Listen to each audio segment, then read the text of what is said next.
En la última semana, la noticia más sonada, sin duda, ha sido la Ley Estatutaria de la Jurisdicción Especial para la Paz, conocida como la JEP. Seguro usted ha escuchado sobre este tema. Que se aprobó esta ley en el Congreso, que la revisó la Corte Constitucional y que ahora el presidente Iván Duque objetó 6 artículos. Bueno, en fin, infinidad de cosas sobre el tema. Hablan y hablan y hablan de este tema como si la gente supiera.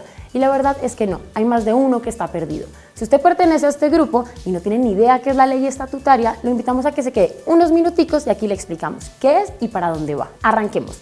¿Qué carajos es la ley estatutaria de la JEP? Cuando se estaba creando el acuerdo final de paz entre el gobierno y las FARC, los negociadores y las víctimas creyeron conveniente crear un componente de justicia para los delitos cometidos durante 52 años de guerra y que estos no quedaran en la impunidad. Así fue como se creó la Jurisdicción Especial para la Paz. Piénsela así, es una nueva justicia diferente a la ordinaria que se encargará de juzgar los delitos que se cometieron en el conflicto armado en Colombia. Las penas serán completamente diferentes, no se va a llevar a un montón de gente a la cárcel, donde a veces terminan peor de lo que eran. Aquí se le apuesta a otro tipo de justicia, la restaurativa. Quienes se acojan tendrán que contar toda la verdad de lo que hicieron durante el conflicto armado para acceder a otro tipo de sanciones, no solo la cárcel. Además, tendrán que reparar a sus víctimas con iniciativas de común acuerdo, es decir, hechas por las víctimas y por los victimarios.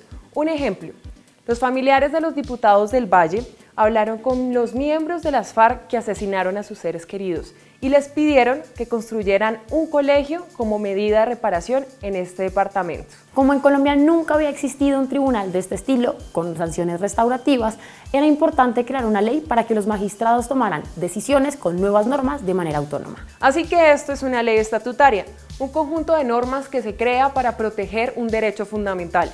En el caso de la JEP, se crea para proteger y regular el sistema de justicia transicional que va a investigar y juzgar a quienes cometieron delitos en el conflicto armado.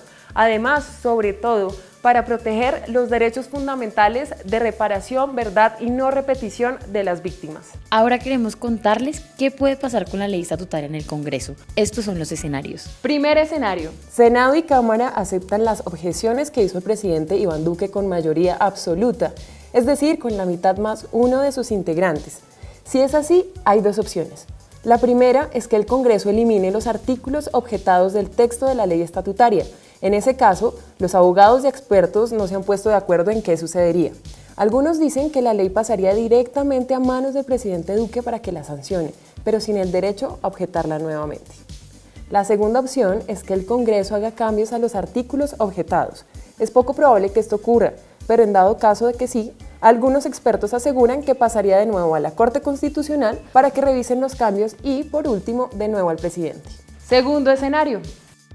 Senado y Cámara rechazan las objeciones hechas por el presidente. Al igual que en el primer caso, esta decisión debe darse por una mayoría absoluta en la votación, es decir, la mitad más uno de sus integrantes. Si esto ocurre, el texto de la ley estatutaria quedaría tal cual estaba antes de que se objetara y el presidente Duque tendría que firmar. En el discurso que dio el domingo 3 de marzo, el presidente Duque aseguró que acataría las decisiones que tomara el Congreso. Tercer escenario. Este es el escenario más probable, pero el más incierto.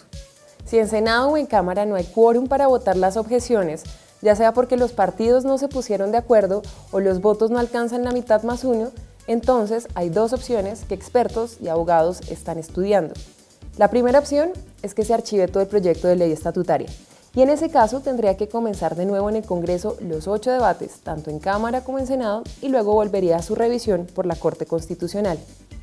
La segunda opción es que se archiven los artículos objetados, solo los 6, y en ese caso volveríamos al escenario 1, donde el texto sin estos artículos tendría que ser firmado por el presidente.